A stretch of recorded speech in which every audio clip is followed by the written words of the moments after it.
went to a Picasso exhibit. I wanted to give him a little bit of cultural exposure. So I took him to a Picasso exhibit that came through New York. So after we come out of the exhibit, I asked him, Ryan, what do you think about that? He said, I wasn't impressed, Dad. He said, this guy can't get the nose in the right place. You notice this about Picasso? His nose comes out of this side of the head, the top of the head. Either he's drugged or drunk or whatever it was. The nose is all over the place. But we've all gathered together and decided, for better or worse, that Picassos are worth 200 million. The essence of an art is you cannot teach it. You're either a great artist or you're not. Thank God valuation is not an art, because if it were an art, I wasted 31 years of my life trying to teach something that cannot be taught. So if it's not a science and it's not an art, what the heck is it? I'll give you the word that I use to describe valuation. It's a craft. The analogy I would give that's closest to valuation is cooking. Think of how you master cooking. You could do what my daughter does. She watches cooking shows on TV all day long.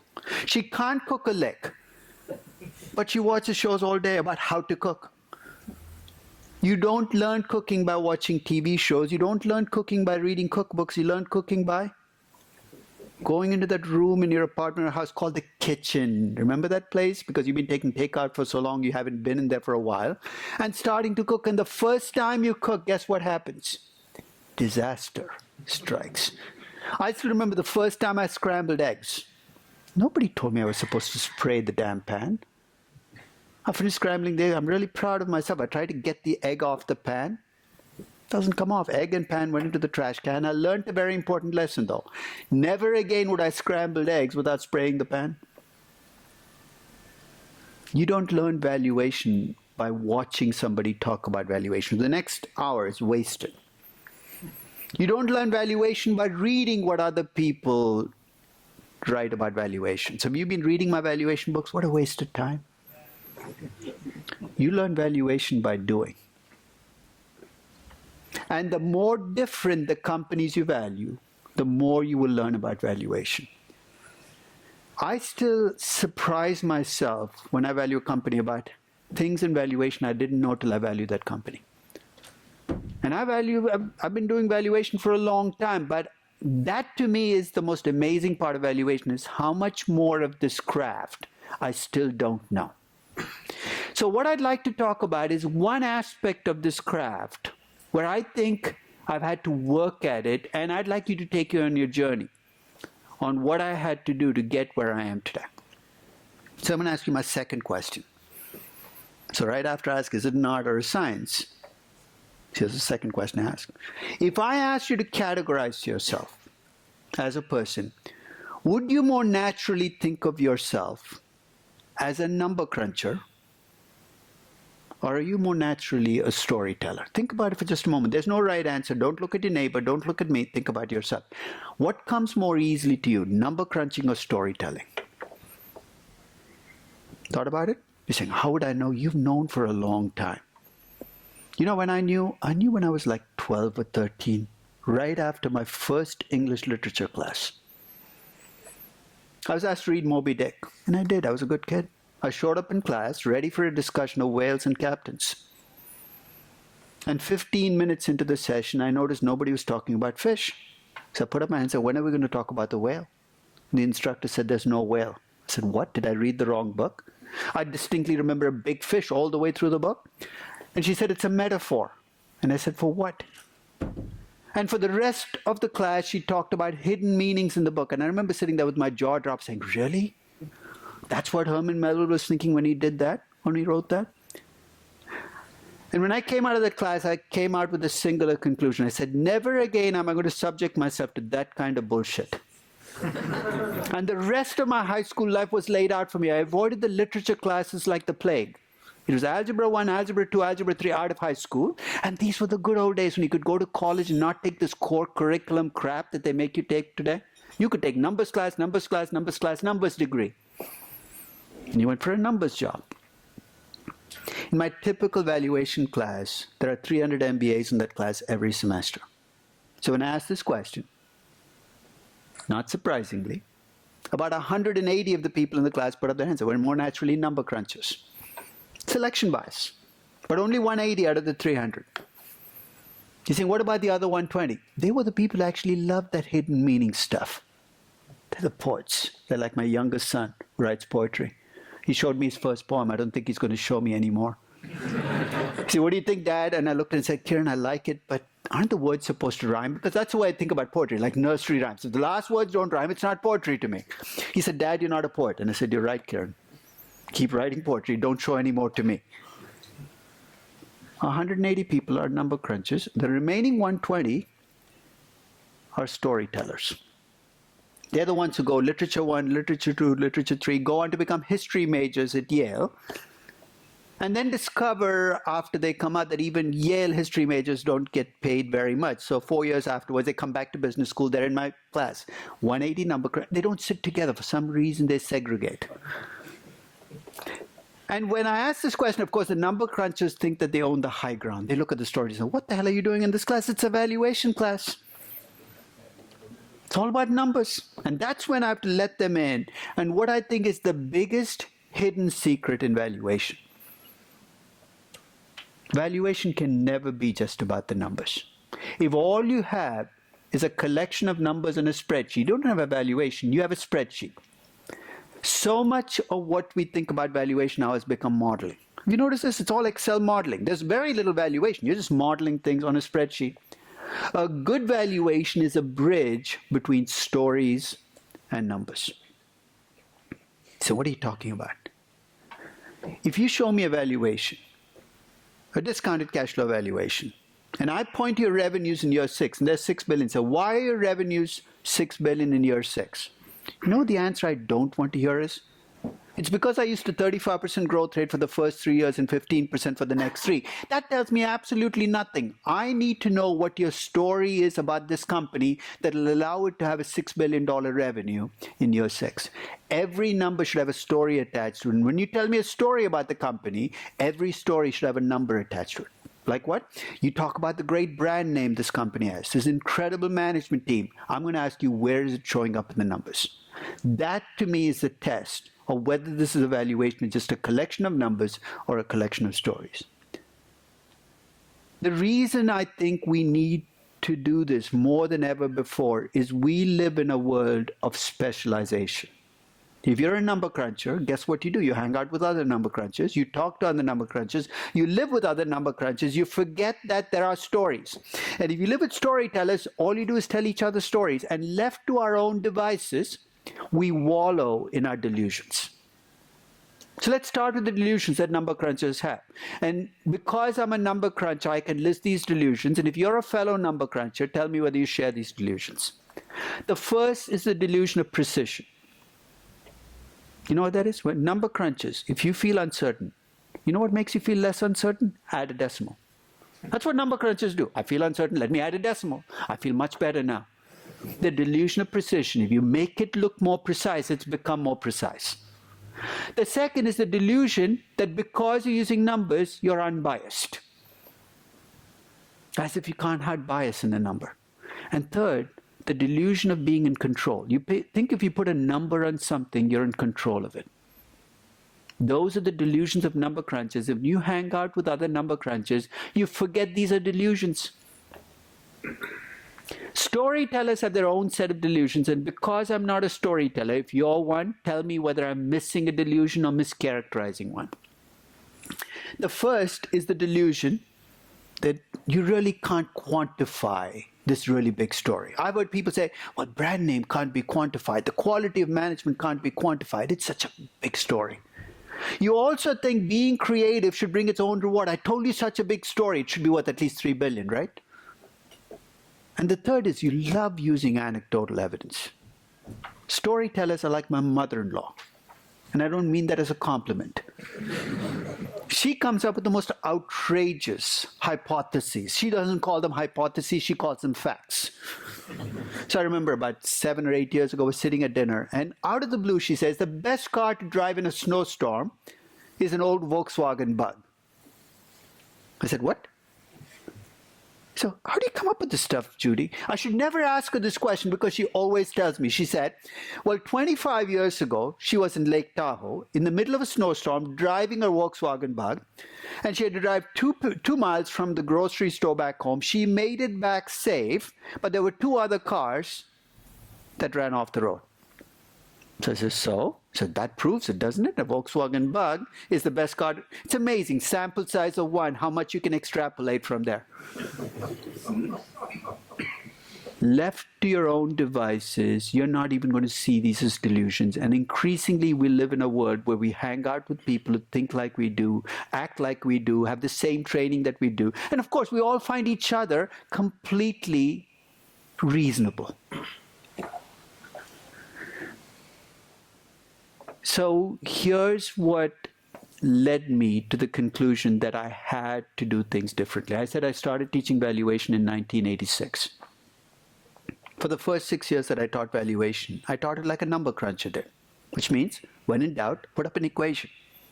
If you're in even more doubt, put up 2 equations.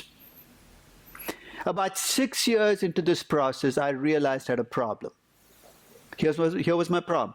I could value just about anything. I knew the mechanics, but I had no faith. Strange word to use, right?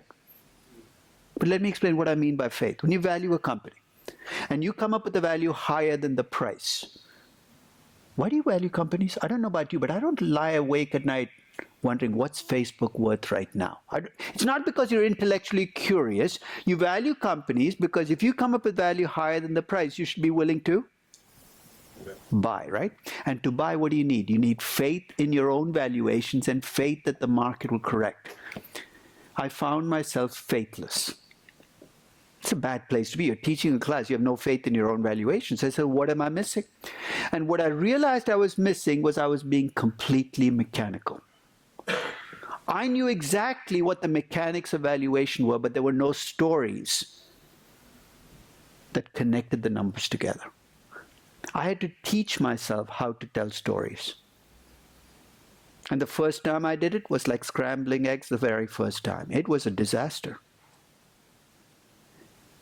But 25 years later, I think I'm a little better at telling stories than I used to be when I first started. So what I'd like to do is take you on a journey of how I approach valuation, because I have to be disciplined, because left to my own devices, I'm going to open up that spreadsheet and start entering numbers, because that's where my number crunching will lead me. So I almost have to force myself to slow down, and perhaps as I describe what I do, you can find your own devices for how to connect with your weaker side. You know what I mean by your weaker side. If you're a number cruncher, how you connect with your storytelling side. If you're a storyteller, how you connect with your number crunching side.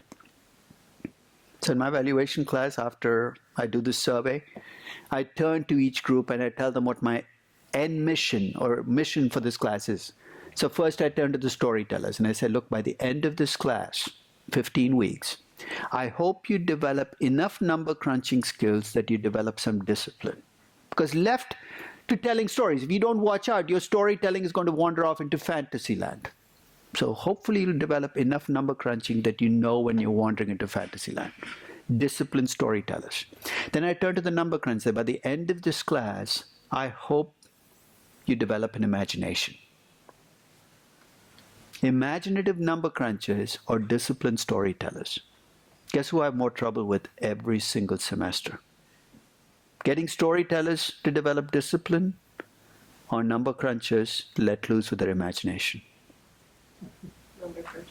Number crunchers every single semester give me more trouble. You give me 100 history majors, I can teach them enough valuation to value a company tomorrow. Valuation is not complicated.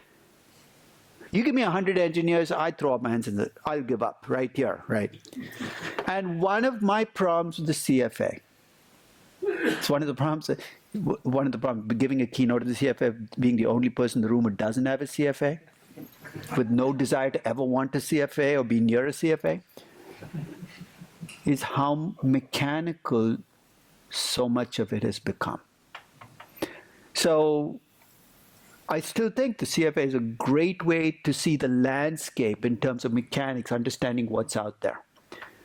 But walk away from the mechanics. The mechanics can really get in the way of doing valuation. Understand the mechanics, but make it work for you.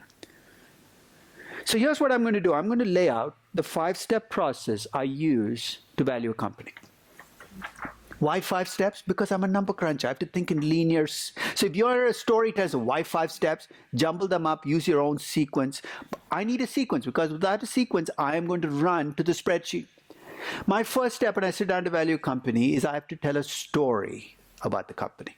Notice what I said. My first step is not to open the spreadsheet and start entering numbers, not to take a financial analysis and project out numbers, but to tell a story about the company. Of course, to tell that story, I need to understand what the company does, who its competition is, what the business is. So I need to understand the company enough that I can tell a story about the company. Let's face it, if you think Cisco makes vegetable oil, then the rest of your valuation, you're saying, does Cisco make vegetable oil? It doesn't. That's Crisco you're thinking about. But if you think Cisco makes vegetable oil, it doesn't matter how well you can do spreadsheets. Your valuation is going to be crappy. So the first step in the process is understanding the company enough so you can tell a story about the company. Second step in the process, and this to me is a critical step, is you got to stop and make sure the story you've told is not a fairy tale, that it's possible. But you can't stop there. You have to ask, is it plausible? A tougher test than possible. Has anybody else done something like this before? And the third step, is it probable? What have you put in place for this to happen? So each step you can actually see that you're getting more stringent about your requirements. Is it possible, plausible, probable? So that's the second step. Once you got through the first steps, 2 steps, you got a story that you think is both not just possible, plausible, and probable. You take each part of your story and you convert it into a number in your valuation. This to me is the craft part. I view it as a challenge when you give me a story. Say, where in my valuation would I reflect that story? By the time I convert my story into numbers, step 4, my valuation does itself. The valuation is just an output for my story. So in step 4, you're done with the evaluation, right? But then there is a step 5, which is painful, but it's a step you have to go through anyway. Let me ask you a question. You tell a story about a company. You convert the story into numbers, and numbers become a valuation. Do you like your own valuation? Of course you do. It's your company. You told the story. You've come up with a valuation. So when you show your valuation to other people, what do you want them to tell you? Amazing job. This is exactly how I'd value the company. And if you hang out with people who think just like you, that's exactly the reaction you will get. Or free cash flow of the firm. That's the way you should value every company. Cost of capital, of course. Here's my suggestion. Find people who think least like you. Present your valuation to them and be ready for some blowback. They're going to say, that's horrible. That's not the way I think about valuation. Don't get defensive. Listen. They call this the feedback loop. Because that's the way you tell a better story. You take your story and say, what can I change? What can I improve about the story? And for that to happen, you got to listen to what people disagree with you on the most. 5-step process. And if you can follow that process, you will have a value that's not just numbers, but a story connected to numbers. Sounds abstract, right? So here's what I'm going to do. I'm going to use 2 companies to illustrate this process. I could do this with any of the companies I value, but I'll take these 2 companies because I'm sure you're familiar with both. The first company I'm going to value is Uber in June of 2014. I just took an Uber from Dubendorf over here, so Uber's obviously here, you know what it does. Latest pricing for the company was about 70 billion, so clearly people think it's worth a lot. Maybe it's worth less than it was 3 months ago, but it's still 50, 60, 70 billion. So the first company I'm going to value is Uber in June of 2014. You're saying, why the June of 2014? Because I valued Uber every year since 2014, and guess what? My story has changed. Because the world has changed. And as the story changed, my value has changed. So I'll take you back to June of 2014 and show you the story I told and how that story became numbers into my valuation and final valuation. The other company I'm going to use is Ferrari in October of 2015 at the time of the initial public offering. Ferrari's been around a long time, since 1948. But Enzo Ferrari in the 1960s got into a little bit of financial trouble, or a lot of financial trouble, had to sell off 90% of Ferrari to Fiat. And it stayed as part of Fiat Chrysler till 2015. So in October of 2015, they went public. And at the time they filed their prospectus, I chose to value Ferrari. So I'll take you through the process of how I valued Ferrari, again, starting with the story, ending with the valuation.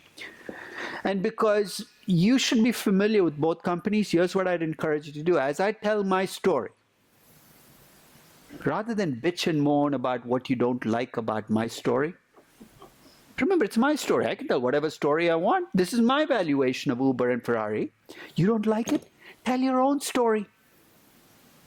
And I'll give you the tools to convert your story into valuation. That's the essence of valuation, rather than fight about revenue growth rates, which is such an arid, abstract discussion. We should be talking about what's your story about this company, what's my story, because different stories can lead to different valuations. So you ready? Let's get started. The first step in valuation, before you sit down to value companies, you got to understand what your company does. You got to understand the business it's in. You got to figure out what its competitors do. You got to understand why people buy stuff from the company, why people work for the company. And one of the problems with how things have evolved over the last 30 years is we have access to so much more data than we did 30 years ago. That when I ask you to do research in a company, what's your first instinct? Go to the computer, collect data, and start putting it into spreadsheets. That's useful. You can look at the historical revenue growth, the historical margins, etc., but don't stop there. To really understand a company, you got to talk to people. Like whom? Like the customers of the company, like the employees. Without it, you really don't get a sense of the company. So I'll take you back to June of 2014 and tell you a story about how I got interested in Uber. June 3rd, I think 2014, I open up the Wall Street Journal, and there's a little news story. It says venture capitalists had just invested in this company called Uber, and I'd never heard of Uber before June of 2014. Because I live underground in New York City. I take the subway, I don't take cars, service anywhere, I don't take cabs. It said venture capitalists had priced the company at $17 billion. What's the word that I just used to say venture capitalists at? Price. What's the word that I did not use? I value. Venture capitalists never value companies, they price them. That's an entirely different discussion. Price and value are not interchangeable. Price comes from a very different process than value does. If you believe in efficient markets, of course, the two will converge. But there's a pricing process. So venture capitalists priced the company at $17 billion. I was surprised. I'd never heard of the company. Let me take that back. I'd seen the word Uber on my credit card statements in the 3 months leading into June of 2014. Because it turned out that my second son, who was going to college in North Carolina, was using Uber and using my credit card. But I thought he was taking German language classes, to be quite honest. The no umlaut and the U should have kind of given it away, right?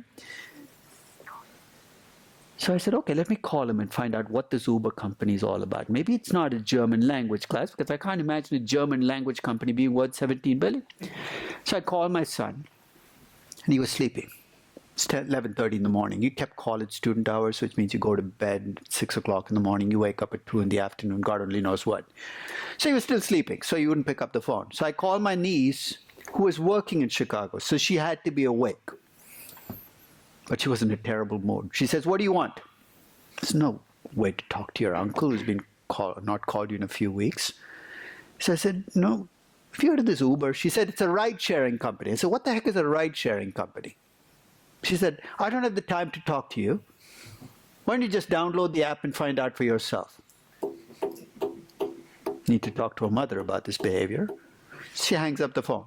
And I said, okay, download the app, put it in my phone, hit the app. Magical things start to happen on my phone. A GPS opens up.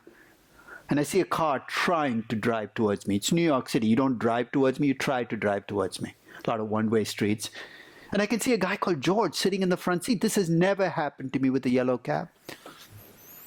So fascinated, I watch. 15 minutes later, he pulls up in front of 44 West 4th Street, which is where NYU is. I run out to the car and say, hi, George. He says, where do you want to go? He says, no way. Can you drive me around for about 35 minutes? I have some questions to ask you.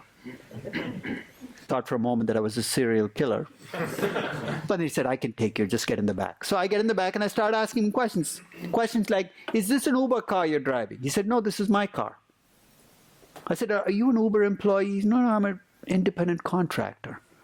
I said, why do you do this? He said, you know what, I have a regular job. I don't make enough money on it. I already own my car. I pay insurance on it. And this is a way for me to make a second income on the car. I said, that's interesting. Why do you need Uber? He said, in New York City, you can't pick up people on the street. It's against the law. Uber connects me with customers. He said, okay. I can see why you drive the car. I can see why you need Uber. 35 minutes later, he drops me off back in my office, and I offered to pay him. He should have just taken the money. He said, you don't have to pay me. I said, it's free? I said, no, it's not free. He said, when you downloaded the app, they ask you for a credit card number. I said, yes. He said, they'll charge you. I said, how do you get paid? He said, they'll send me 80% of whatever your fare is. I said, why 80%? He said, I don't know. That's what they all do. Now I could see why Uber did what they did. They don't own the cars. They don't hire the drivers. For being matchmakers, that's all they are. They get to keep 20% of the fare.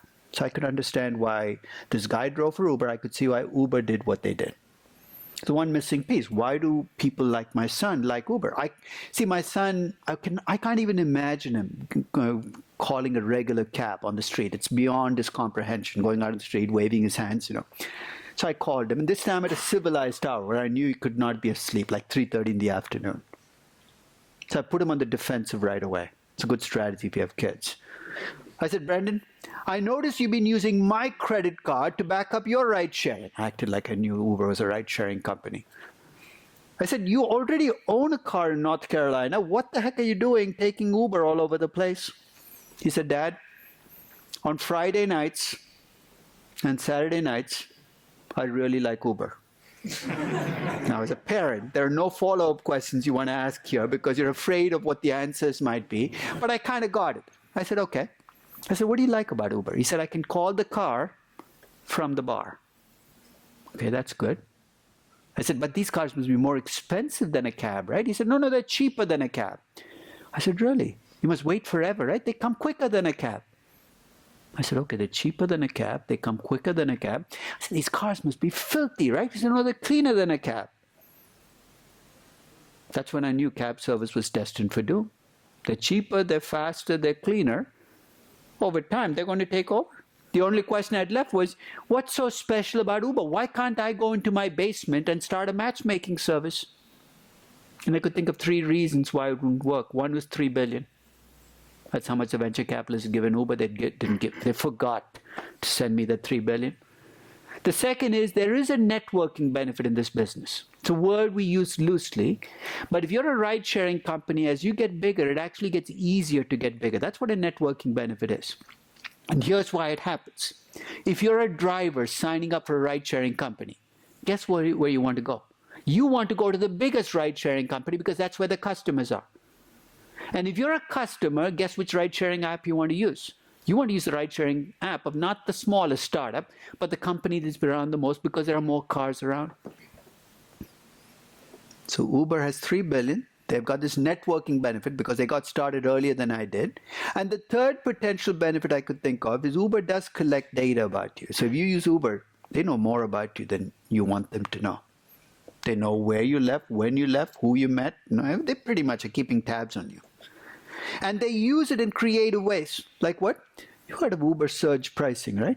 I don't know whether it's true in Zürich, but in much of the world, the fare you pay on Uber will depend on the time of the day you take an Uber and where you take the Uber from, because they adjust the price to demand and supply. Very sensible way to ration. They're using the data. In fact, in the US, they actually have coded in by zip code what the income level of each zip code is. Which means if you call for an Uber from a high-income zip code, your fare is actually different. I tell my kids if they're in a high-income zip code, walk 3 blocks away to a lower income. Don't get mugged, but call from there because your fare will be about 25% lower. So when I was done with, if you can even call, you're saying, why didn't you look at the financials? Why are you wasting your time? Why didn't I look at the financials? Uber is a private company. There are no financials to look at, even if I'd wanted to. But even if I'd been able to look at the financials, what would I have learned by looking at the financials? There's nothing there. It's a young company. It's a startup. The financials are going to tell you very little about a company if it's that young. This is exactly the kind of research I need to do to understand the company. So when I was done, I drew a picture. And I try to do this almost every company I value. A picture of what makes this company tick, what makes it succeed, what it does well, what it does badly, why it might acquire more market share from its competitors, why less. So this was my Uber picture based on that research, if you can call it research, that I did of asking people questions about the company. So at this stage, I kind of understood what Uber did as a company. I kind of understood the ride-sharing company. It kind of is about all I aspire to do. I don't want to be an expert in ride-sharing. I have far better things to do with my life. But I knew enough about this business that I could get started. So I call this surveying the landscape, understanding the business you're in, understanding the company. Now let me move to Ferrari, October of 2015. What business is Ferrari in? Loosely speaking, the automobile business, and that's really bad news. You know why? Every year I go through this perverse exercise of listing the 10 worst businesses in the world to be in. And if you work for a company, hope and pray you're not one of these 10. I'll give away some clues. You don't want to be in the airline business ever. You know the other business that consistently shows up in the 10 worst businesses?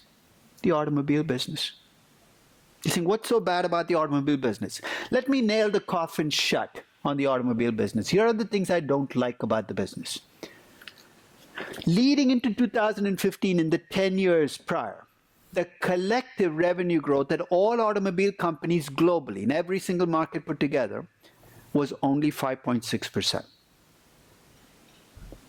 And half that growth came from? Thank you. China. I tell my MBAs, whenever somebody asks you a question to which you don't know the answer, just say China. Notice how well it works for almost any question. Why are interest rates low? China. Why are interest rates high? China. Just make it sound profound, like you've thought through this. It usually works pretty well as the answer to pretty much every question. You're saying, so what? If China slows down, that 5.6% growth is very quickly going to become 4% growth. So you got low revenue growth, first nail in the coffin. Second, this is a business where companies make abysmal operating margins. 1/3 of all automobile companies lost money in 2014, and it wasn't a recession year. The median operating margin, I'm not talking net profit margin, I'm climbing the income statement. The median operating margin for an automobile company is 4.4%. Low revenue growth, bad margins. Let's nail the coffin shut. Usually, if you're a company with low revenue growth, one of the few bonuses you get is you don't have to invest much in CapEx. Why? Because you're not growing very fast. Unfortunately for automobile companies, they've had to invest a great deal of money in the 10 years leading into 2015, not in assembly plants, but in R&D. You know why? If you get into a new car, notice it's more computer than car. That's what the R&D has been, is investing in that computerization process. If you have low revenue growth, bad margins, and lots of reinvestment, you know exactly what's going to happen. The kind of returns you're going to generate as a business are going to reflect it. And in 9 of the 10 years leading into 2015, automobile companies have earned a return on capital less than their cost of capital. This is a bad business. So if you gave me a Volkswagen to value, my best case scenario is still going to look like a horror story. You give me GM or Ford, there's no good ending to the story. But luckily, in the case of Ferrari, Ferrari is not just another automobile company. I'm not even sure it's an automobile, to be quite honest. It's a very impractical car. There's one guy in my town who owns a Ferrari. I've never seen him drive it. It's kept in an extra armored garage with 2 guys standing in front of it guarding the garage. You can break into this guy's house multiple times every day. You wouldn't even notice, but his car is well protected. The rumor is that once every year he takes a car out of the garage, he drives it around town and back into the garage and parks it for the next year. And who can blame the guy? Where are you going to drive your Ferrari? Can you imagine grocery shopping in your Ferrari? You go and park your car, you go into the grocery store, you come out, there's $15,000 worth of damage on the car. How about driving carpool in a Ferrari? That must be fun. You got to pick up 4 kids in one seat. You got to stack them up. So why does this guy pay all this money to own a car he never drives? Why do people own Ferraris? Did anybody here own a Ferrari? You own a Ferrari? No, but once the chairman, Montezemolo, said that they don't sell cars, but dreams. Very exclusive dreams. If everybody had the same dream, you wouldn't buy the dream. They price the dream enough. It is, you want to be part of an exclusive club. That's a reality. That's why you buy a Ferrari. In fact, to show you how exclusive it is, Let me tell you a little bit about Ferrari. In 2014, the entire year, all over the globe, Ferrari sold 7,255 cars. Think about it, 7,000. That's how many cars Volkswagen probably rejects on its assembly line every day. 7,255 cars, entire globe. That's the bad news. They didn't sell very many cars. But here's the good news. Their operating margin is 18.2%. What is it, median margin for an automobile company to remember? It's about 4.46%. Their operating margin is 4 times higher. Why? Because they charge sky-high prices and they spend almost nothing on traditional advertising. Almost all of their ad spending is on sponsorship of the races that they do. Have you ever seen a Ferrari ad that says, come on in, 10% off? They don't want the kind of people who'd come in with 10% off. In fact, I live in a part of the country, La Jolla, where I run by a Ferrari dealership every morning on my jog. And I've been trying to steel my courage up to go into the dealership because I'm afraid. I'm afraid they'll ask me for references. Like, how many billionaires do you know? None. Get out of here. This is an exclusive club. They're not going to let anybody walk off the street. And here's the final bonus for being an exclusive club. Usually when you sell a luxury good, your revenues tend to be very volatile depending on how well or badly the economy is doing. Gucci, Tiffany, you look at the economy and you basically see the revenues swing around. Ferrari has sold about 7,200 cars every year for the 10 years leading into 2015, including 2009, the year after the Great Crisis. See how come? If you ask a Ferrari owner, how's the economy doing? You know what their response is? What's an economy that you talk about? To them, bad years, I'm worth only 4 billion. I used to be worth 6 billion. They're not exactly cutting coupons. You know why this is going to show up, right? When I do my cost of capital for Ferrari, I'm going to reflect the fact that they're an exclusive club. They sell to people, they're so exclusive that they, in a sense, have less risk than somebody who's less exclusive. But it goes with the story. So at this stage, I kind of knew enough about Ferrari to tell a story. So now comes the part where I have to tell a story. And here I have to remind myself that I'm not a novelist. I'm telling a business story. You're saying, so what? 2 suggestions if you ever have to tell a business story. So if you're a startup founder, first, keep it simple. As opposed to what? I remember about 10 years ago, my oldest son, the same one I took to see the Picasso exhibit, gives me a book to read. He says, Dad, you got to read the series. It's amazing. The book is about 1,000 pages thick. I look at the book, it says Game of Thrones. Right below it says George R. Martin. I say, okay, I'll try it because I take my kids' book suggestions very seriously. 2 weeks later, I called my son and said, Ryan, I'm too old for this. I'm halfway through the book. They're like hundreds of characters. They walk on, they walk off, they die, they come back to life. They're in this empire, they're in that empire. I've completely lost control of this story. I give up. So here's my suggestion. You're telling a business story, don't make it Game of Thrones. You don't have 7 seasons and 70 episodes to tell your story. You have like 15 minutes. So keep it simple. Keep it focused. What's the end game for every business? Tell me how you expect to make money. I don't expect you to make money next year, but tell me what your plans are. You'll be amazed at how many founder pitches I've sat through. Or about 15 minutes in, I stop the guy and say, the guy's so excited about, I have this tremendous app. Look at how many people are downloading it. And finally you stop him and say, how do you plan to make money? He says, I have to make money? Let me go back to how great the app is and how many people. No, you have to tell me how you eventually expect to make money. Is it on a subscription model? Is it from advertising? So keep it simple, keep it focused. So I'm going to take those pieces of advice and show you the stories, or at least tell you the stories I told for these companies at the time that I valued them.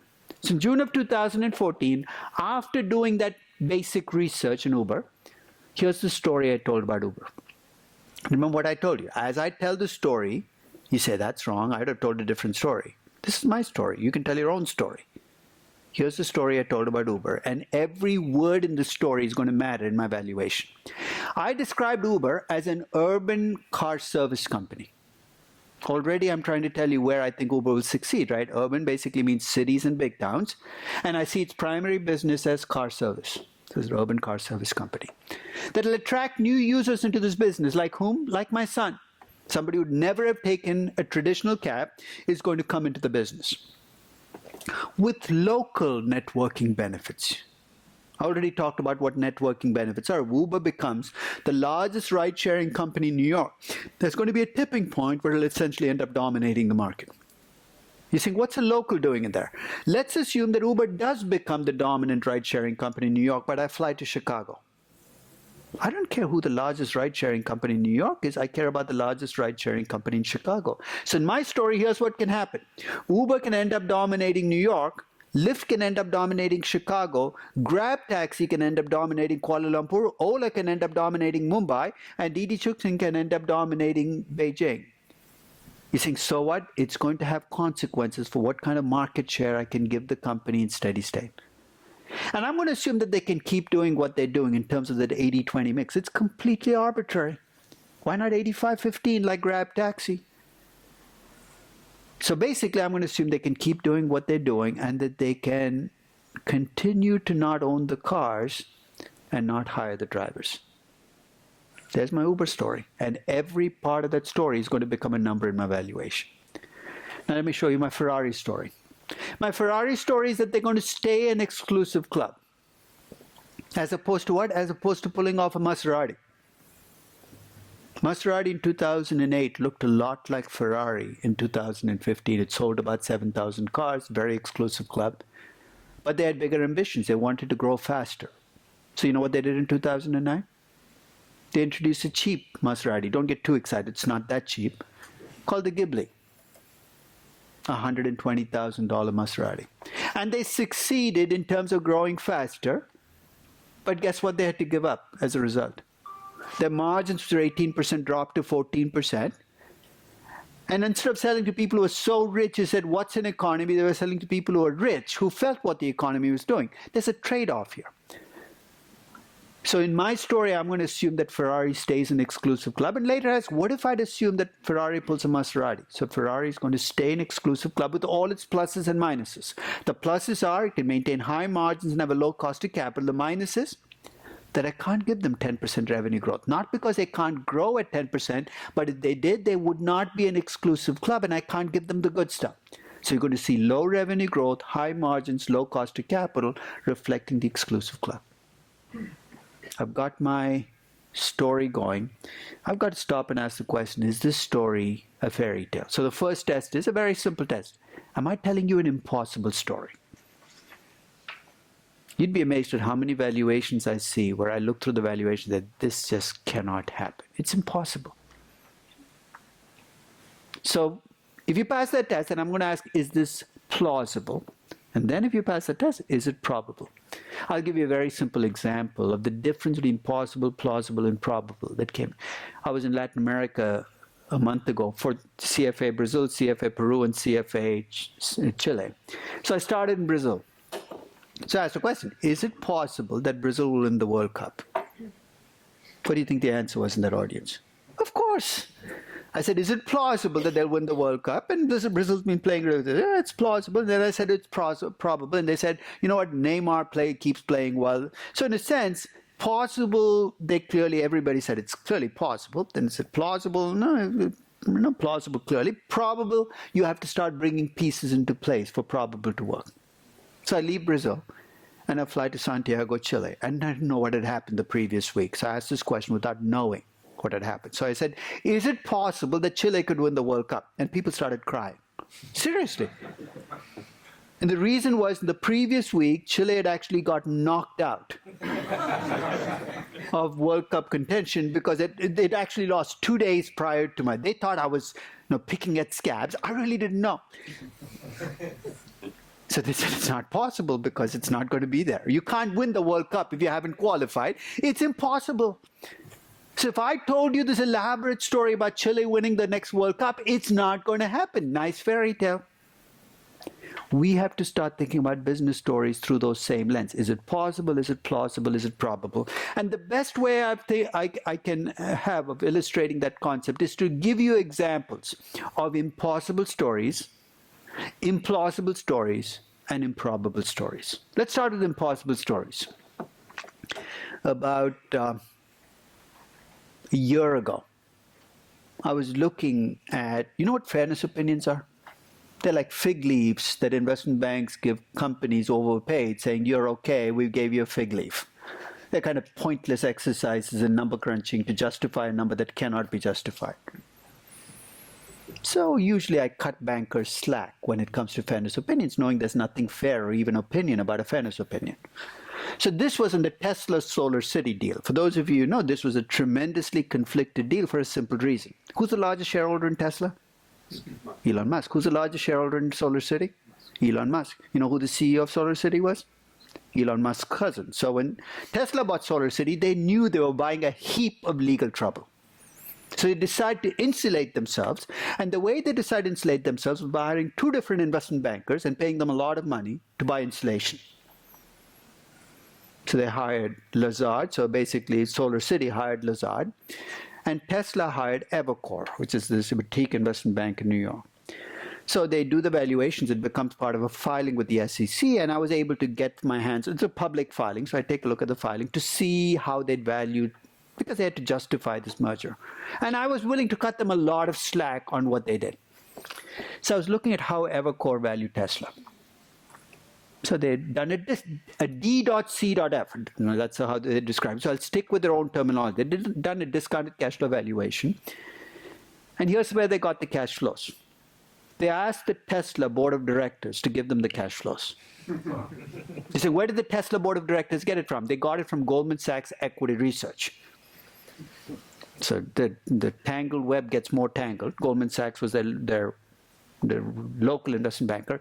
So basically, they got the cash flows for the next 5 years from the Tesla board. I said, okay. Of course, after 5 years, a spreadsheet goes blank. They said, we can't have blank numbers. So after 5 years, they said, okay, we're going to assume a perpetuity and do a terminal value. This is their reading out of the same script you all did, right, for the CFA? So after the 5th year, they decided to put in a 6% growth rate forever in calculating the terminal value. My first response was, what currency are you guys doing the valuation in? Maybe it's Argentine pesos and forgot to tell me. Turned out they were doing a valuation in US dollars. That's an impossible valuation. Think of what? If I let Tesla grow at 6% a year forever in dollar terms, in an economy growing at 2% or 2.5% a year, what's going to happen to Tesla? In about 25 years or 30 years, it's going to become the US economy. Okay, globalization. Let's keep going. 15 years later, it'll be the global economy. I can't even visualize a word that's all Tesla all the time. You'd have to live in your Tesla, eat your Tesla, get healthcare from your Tesla. The only way I can justify it, maybe SpaceX meets Tesla, and the next thing you know, Teslas are flying off into space. Now, maybe you're selling to them. It's an impossible valuation. Here's another example of an impossible valuation. Every student in my class has to pick a company to value. So about 2 years ago, last year actually, one of my students picks Netflix to value. Fascinating company, fun company to value, but a company where it's really difficult to get the intrinsic value above the price because it's so richly priced. Stock was trading at like 120, comes back with $500 per share as his value. And I said, what did he do? So I look at his revenue. And in year 10, he has $600 billion in revenues for Netflix. So I called him in. This was like a mid-semester feedback. So I called him in and I said, do you have Netflix? He said, yes. I said, how much do you pay per year? He pulled out his calculator that seemed to be attached to his hip, about $100 a year. So let me ask you a follow-up question. How many subscribers would Netflix need to have in year 10 to get to $600 billion in revenue? Again, he pulls out his calculator and says, you don't need a damn calculator. 600 billion divided by 100 is 6 billion subscribers. He says, I don't see where this is going. So hang in there, I have a few more questions for you. I said, what's the population of the world? He says, I don't know, I have to go check Wikipedia. I said, let me save you the trouble. It's about 7 billion. Is there something you need to tell me? Maybe there's something I missed. Maybe there's a law that's been passed that says every man, woman, and child and pet on the face of the earth has to have their own Netflix account, in which case your 600 billion is completely reasonable. He says, don't be absurd. I said, I'm not the one who estimated 600 billion revenue. You did. He said, I was just using last year's number. I said, what? He said, I took last year's user growth and I plugged it in for the next 10 years. The power of compounding. Amazing what it can do to you. That's an impossible valuation. You can believe that Netflix is undervalued, but it cannot be because you believe that they can make a $600 billion revenue. Impossible valuations. Let me give you an example of an implausible valuation. One of my students actually works for the NFL. You know what the NFL is? National Football League, perhaps the best run, most lucrative sporting league in the world. He works for the NFL and he valued an NFL team and he sent it to me for some feedback. So he projected out revenue growth and cash flows, but I looked to see that whether they own their own stadium. So I was expecting some reinvestment back in the stadium. And he was investing nothing. So I called him and I said, no, I see your revenue growth. It seems reasonable. Your margins look okay. Your TV contract revenues look okay. How come you're not spending any money on your stadium? And he said, that's easy to explain. Every time we need to spruce up the stadium, here's what we do. We go to the city and we threaten them. With what? We're leaving. We're moving to San Diego. We're moving to Las Vegas. And they pick up the cost. I said, now I get it. Implausible valuations, if you can give me a really good reason why you have the combination that you do, I can let it go. So implausible can happen, but you better have a really good reason why it's happened. Which brings me to improbable valuations. When I look at DCFs, and I look at a lot of them, so when I do in my class, 300 DCFs come in mid-semester for me for feedbacks. People expect me to do miracles. Things like look at the revenue growth number and say your revenue growth for this company should be 22.3%, not 23.5. I don't know what they think I do. I'm some idiot savant who can look at, oh, that's not the right revenue growth. All I do when I get a spreadsheet, and I do this with any valuation, is I check it for internal consistency. Let me explain. I have what I call my valuation triangle, and here are the three sides of the triangle. On one side you have growth. The second side you have reinvestment. The third side you have risk. If I see high growth in your valuation, what should I expect to see in the reinvestment side? High reinvestment or low reinvestment? I should see high reinvestment, and when I look at the risk, usually high risk. High, high, high makes sense. Low, low, low makes sense. High, low, low, I'm going to push back. So how come your growth is so high and you have so little reinvestment? And perhaps you have a really good explanation. I'll give you an example. Somebody was valuing a toll road company last year, and he had this high revenue growth, almost no reinvestment, and almost no risk. So I said, how come? And he explained to me, and I was okay with it. And here's what he said. This toll road company had spent the previous 15 years building the toll roads. They were just done. They were just opening the toll roads, which meant that they didn't have to reinvest very much because they already had done the reinvestment of the infrastructure. And because it was the only toll road connecting the airport to the city, in a sense, they had a captive market, and the government had kept it captive. I get it. So you have high revenue growth, low reinvestment, low risk. In this company, given what you told me, I'm okay with it. So improbable valuations, again, my job is to push and for you to explain to me why that inconsistency is okay. Because if you don't have a good reason, then I'm going to say, maybe you're missing something. It's amazing how many valuations you see where analysts are at war with themselves. It's almost like they have three personalities. There's a growth guy, there's a reinvestment guy, and there's a risk guy. It's all the same guy, but it's almost like you drink different liquors before you do each one. Growth, you drink the optimist liquor. Let me use the highest number I can. Reinvestment, you could forget entirely about reinvestment. Maybe you drunk enough that you forgot about net capex and working capital. And when you get to risk, it's a different personality. Again, low risk. So if you have that inconsistency, it's your job to tell me why. So I took my Uber story and checked to see whether it was possible, plausible, or probable. What's the story I'm describing Uber as an urban car service company, right? And in 2014, it was already succeeding as an urban car service company. So I was on pretty solid ground.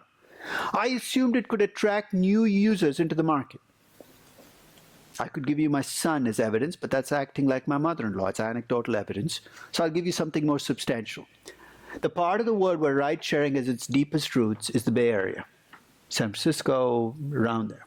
You know that the car service market in the Bay Area is 300% of what it was in 2008. What does that tell you? There are people taking car service who used to take mass transit. There are people taking car service who used to drive their own cars. It's changed the way people transport themselves in the Bay Area. We know it changes the way people behave. So I feel, again, on pretty solid ground, assuming it attracts new users. I wasn't willing in June of 2014 to go far enough to say that Uber could become a replacement for your second car, because that makes the market even bigger, right? So instead of buying that second car, you're going to take Uber instead. So I felt pretty okay with my Uber story, just as I did with the Ferrari story, because I'm just assuming they can continue to do what they did. If I'd given a shift in the Ferrari story, then I'd have to ask the question, can they pull off a Maserati? Is this even feasible?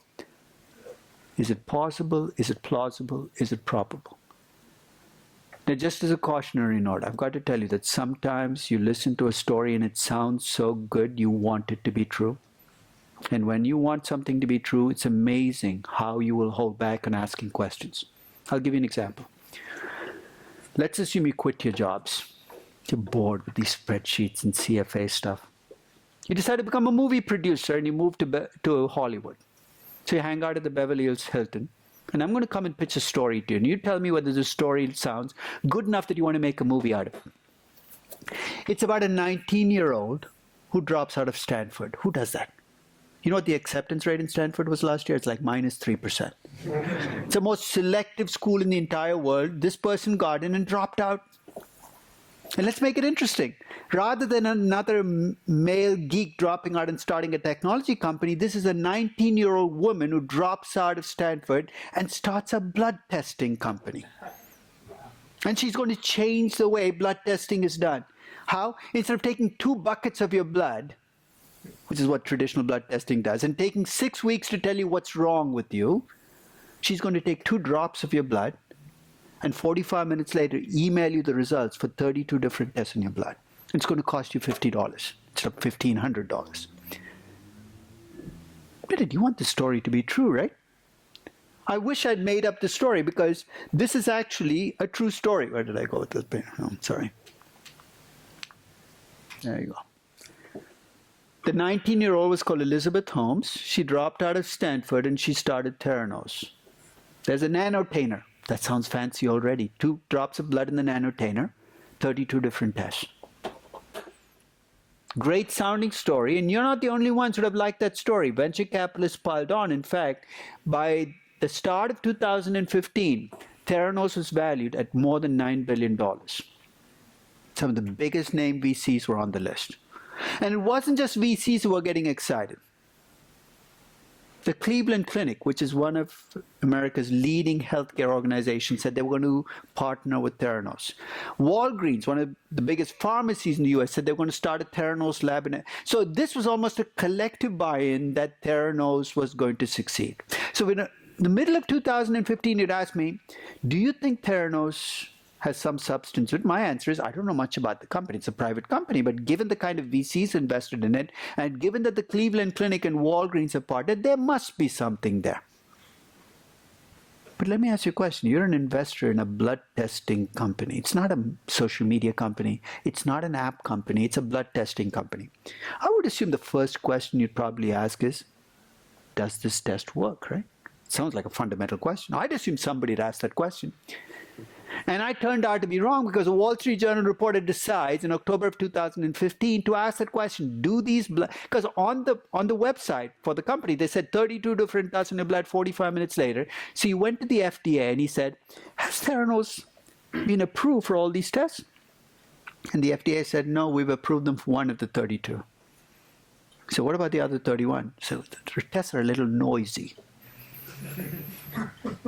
What's a noisy blood test? I'll give you the example of a noisy blood test. It's an inferred test, but take it for what it's worth.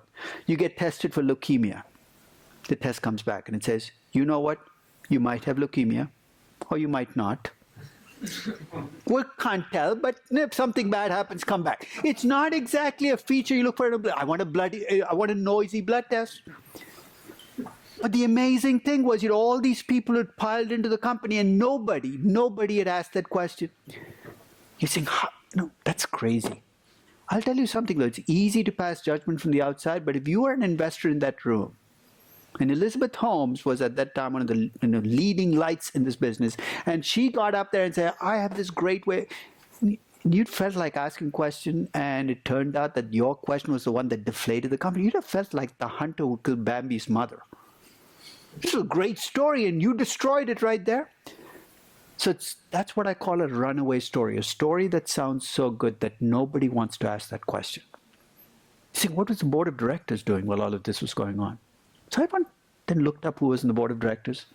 So this is what the board of directors looked like. My first reaction as I looked at that list was, he's still alive? Him too? There's George Shultz. He used to be Secretary of State under Ronald Reagan in 1981. He's a sprightly 94. Right next to him is Henry Kissinger. What the hell is he doing in a blood testing company? He's probably talking about the Iron Curtain in Vietnam. Half of this board looks like a CIA front, and the other half looks like, people who are so old, they have no idea what's going on.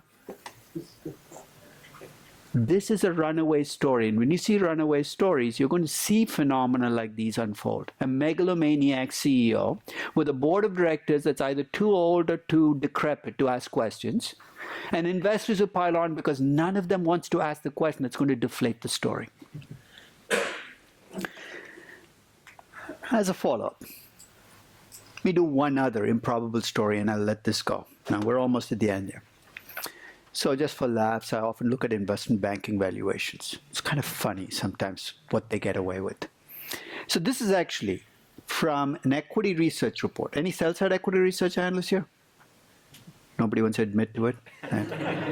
If you are, don't take this personally or take it personally. Frankly, I don't care. So this was a sell-side equity research report on Tesla, a company I valued off and on my blog, so I feel pretty comfortable with the company. So it's a company I actually like, but a company I wouldn't buy at today's price.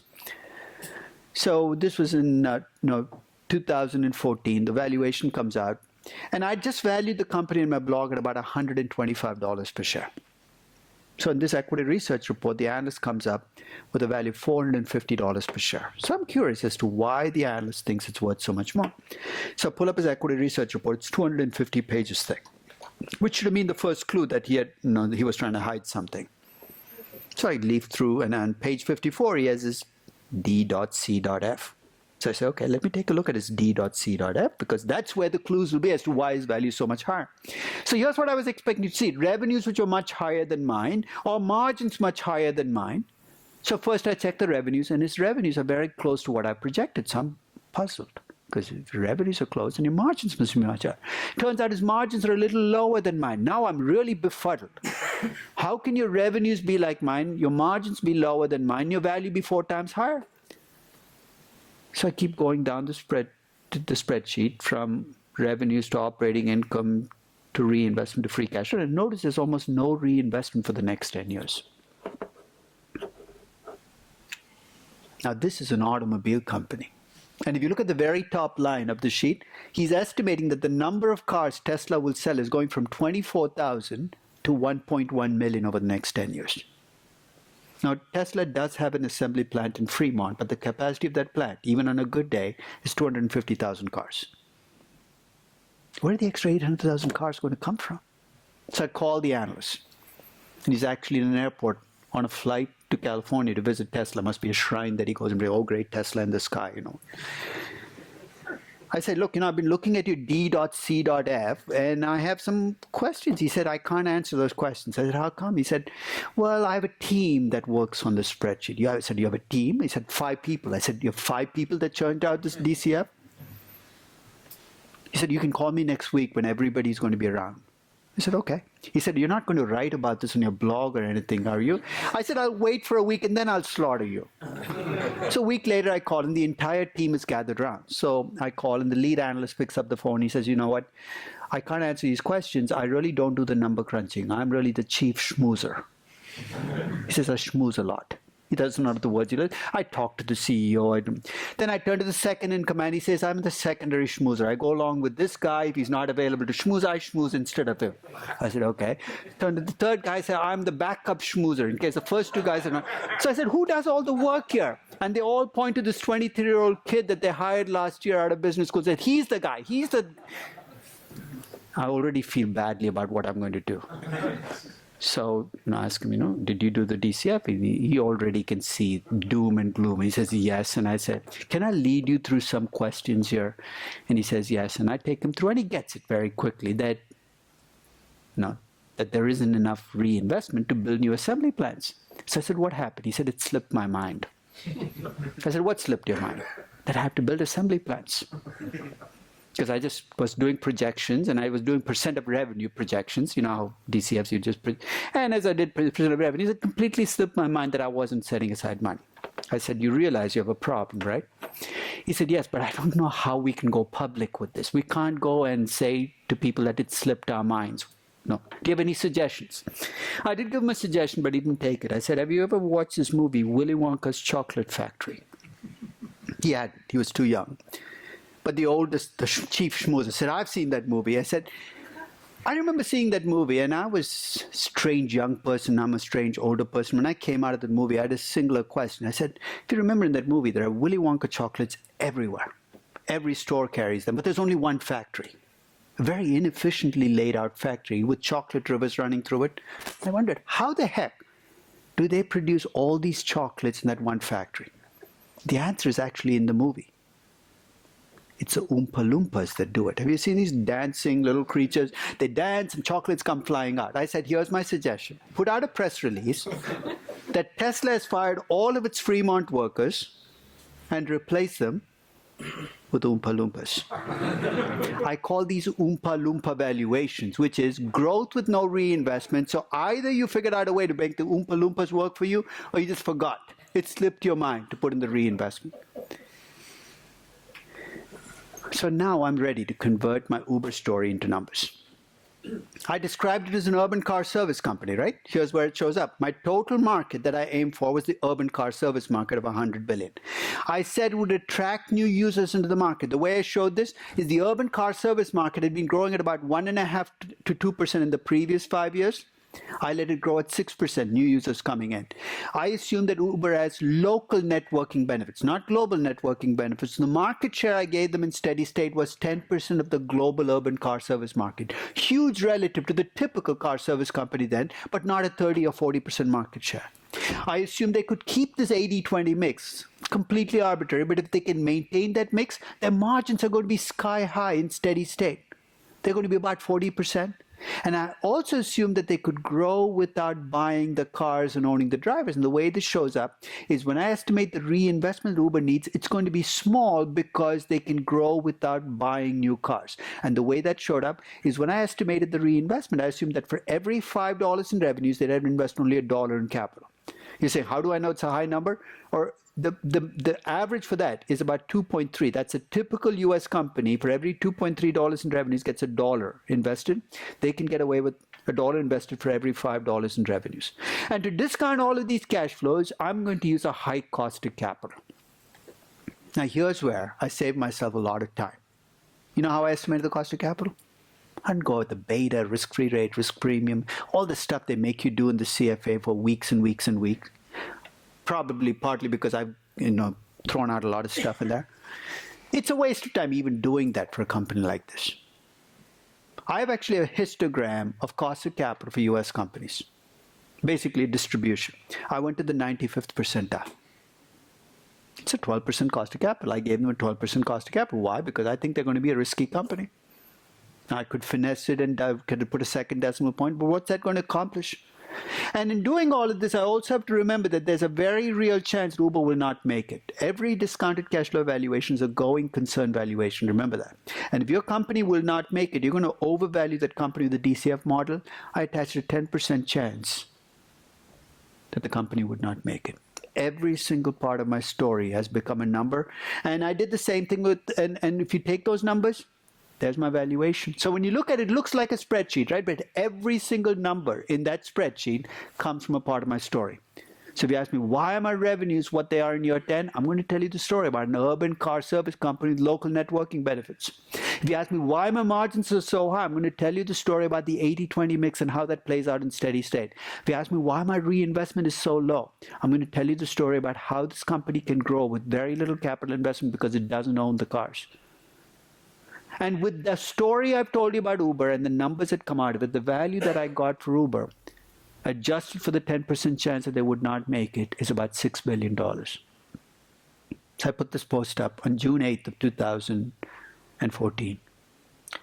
10 minutes later, I get a call from a Wall Street Journal reporter. She says, I noticed you put up a blog post on Uber. I said, thank you for noticing. She said, I also noticed that you put a value for the company of $6 billion. I said, yes, that's true. She said, you do know that venture capitalists have valued the company at $17 billion. I almost corrected her right there, saying they don't value companies, they price them, but she'd have no idea what I was talking about. So I let it go. I said, yeah. She said, how do you explain the $17 billion? I said, I don't have to. I didn't pay it. I've never felt the urge to explain what other people do. What business is it of mine? She said, what does it all mean then? I said, all this means is I wouldn't invest in Uber at $17 billion. But if you want to invest in Uber, go ahead. You have to tell a story that justifies your investment. Investing to me is a very personal game. It's not my job to tell you what to invest in. It's my job to tell myself what to invest in. So it's very selfish. When I value a company, it's really for me. It's my story. And if I'm comfortable with my story, what do I care that you're not comfortable with my story? That's your problem, not mine. That's the advantage I have of not being a sell-side equity research analyst, because then I have to convince you that my story is the story. Thank God I'm not. So I'm going to close with that feedback loop thing, because it to me captures the entire focus of valuation. I put this valuation up on my blog, and it got picked up in 4 very different places. The first was a site called 538. Have you heard of this? This is a site that was created by a guy called Nate Silver, statistics geek. It's a great site if you like numbers. It applies statistical techniques to sports, to politics, to business. They liked the fact that I put numbers in. They said, can we post your entire post? I said, as long as you don't mess with it and make changes in it, put the post up. They put the post up. The second place it got picked up was the Forbes blog. You know who reads Forbes blogs? People who are at least 75 years old with flip phones, very old-time, old-value investors. It's a very different audience. The third place it got picked up was TechCrunch.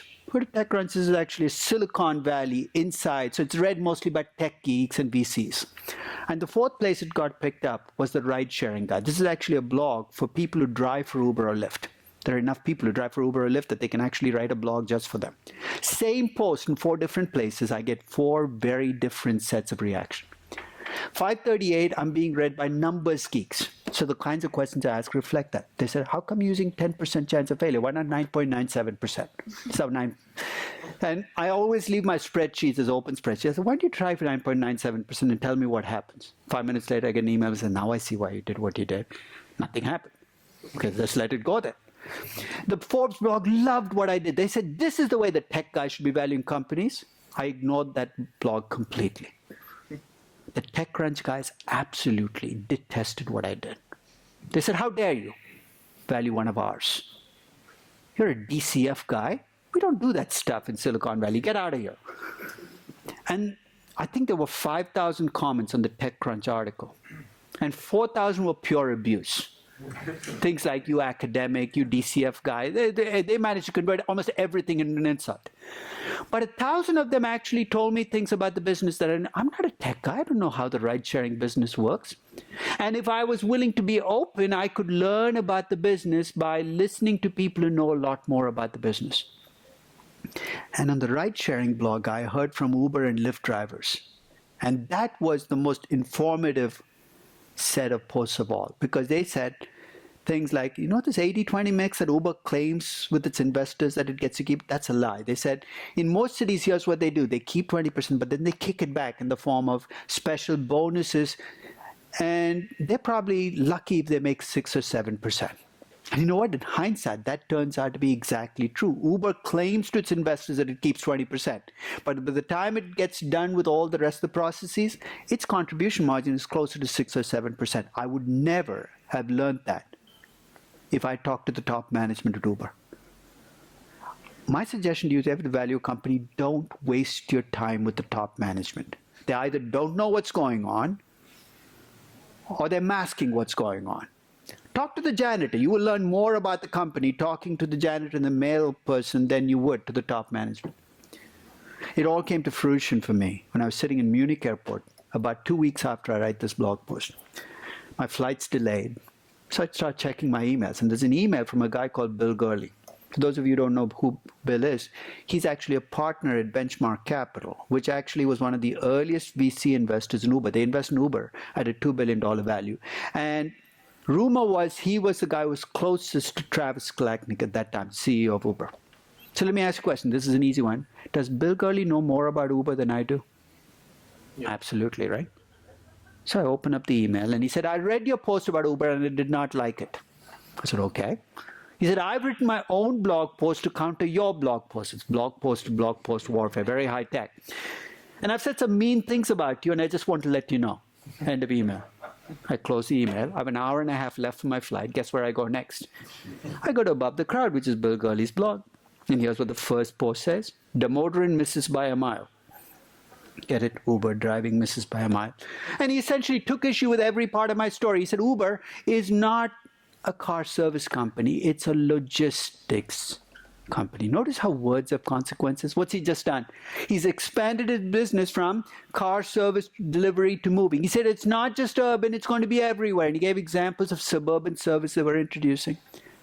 And he said, we're going to connect with credit card companies and airlines. So when you make a reservation on an airline, you're going to be able to book an Uber. Basically, we're going to be able to expand our local networking benefits to global. He didn't use a single number, but I read his post. I was fascinated by his story. I finish up his story, and I still have an hour and 15 minutes left for my flight. So I email him back saying, do you want me to put a number on your story? He said, what are you talking about? I said, if you told a really fascinating story about Uber, I can convert to a number. He said, be my guest.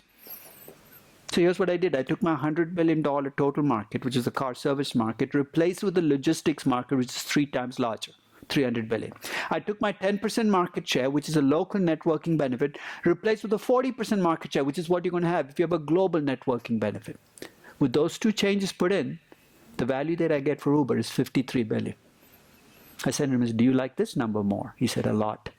I said, and he says, you know what this 80-20 mix, I have to tell you, and just between you and I, it's probably going to drop to about 90-10. We don't really make 20%. I said, that's easy to fix. I go to my spreadsheet, change the 80-20 to 90-10, my value goes to 29 billion. Now you're saying this, you're saying that means I can use a DCF to get any number you want. That's not what I read out of this. If I get big differences in values for companies, it's not because your revenue growth assumptions are different from mine, it's because you're telling a different story than I am. Now one of us is going to be more right than the other. We won't know till later, but it's hubris to think you own the story on a company. So when I value a company, when people disagree with me, I say, look, I'll give you the spreadsheet.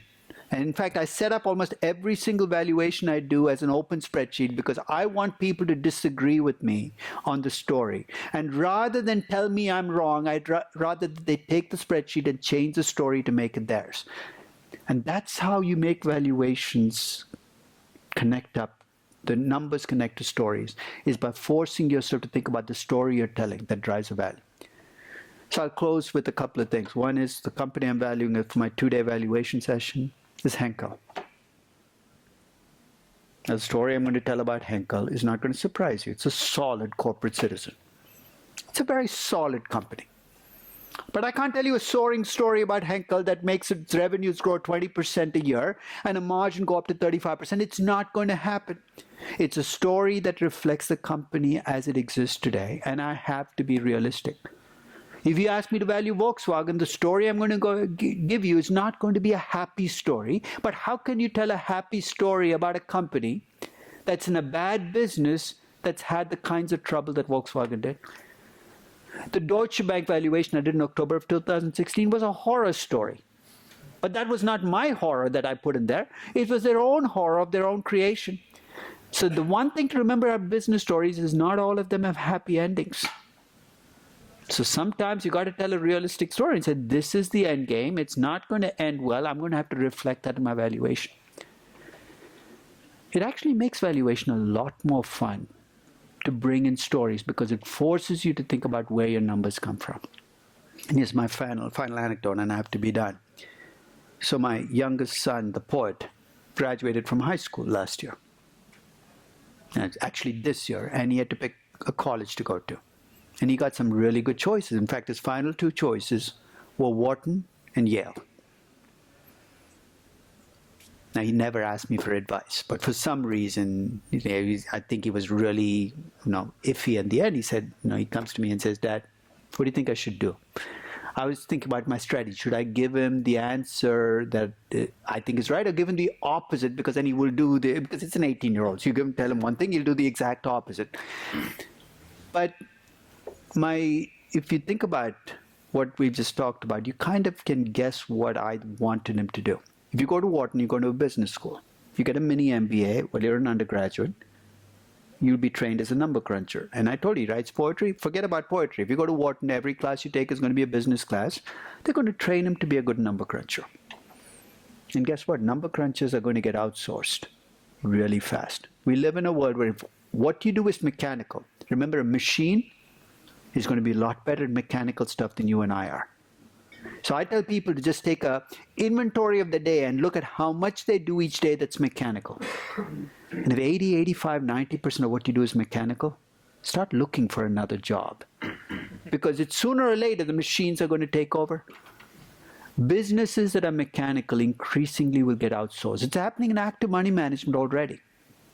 Those money managers are mechanical, and most of them are, where you screen and you hope for mean reversion. Hey, a machine can screen and do mean reversion just as well as you can. We have to start thinking about kind of combining different skill sets. In fact, last 2 years ago, during the summer, my family and I went to Florence. And you've seen the Firenze Dome, right? Brunelleschi's dome. So after we come out, I said, look, I have to write a blog post. I said, it's the middle of your vacation. What are you going to write a blog post on? And I wrote a blog post on Brunelleschi's dome. And if those of you who've never been there, Brunelleschi had absolutely no training in architecture, engineering. He was one of those, he actually carved the doors on, and he got picked to build the dome. Largest freestanding dome in 1,500 years. Nobody knew how to build a freestanding dome that big. He taught himself enough architecture and enough science to be able to build that dome. You're saying, what's this got to do? I mean, that's a classic Renaissance man, right? They knew a little of this. I mean, basically, that was the skill set. You basically expanded your skill set to be able to do lots of different things. I'm not suggesting we all can become Renaissance. We don't have enough Renaissance people around anymore. We have lots of specialists. People who can trade one thing and they've done it for all of their lives. They're in silos that are so deep they have no idea what to do if they're pulled out of their silos. So whatever your weak point is, whether it's storytelling or number crunching, work on it. And if there's anything I hope you got out of this, there's hope, even if you're a pure number cruncher, to be able to tell stories. It is enough of a skill set that you can pick it up. It won't come naturally to you, just like it didn't come naturally to me, but it can be done. So I'm going to stop with that because, as I said, I've got to run to wherever. I have no idea where I'm running, somewhere in that direction. No, I'll get there. Thank you very much.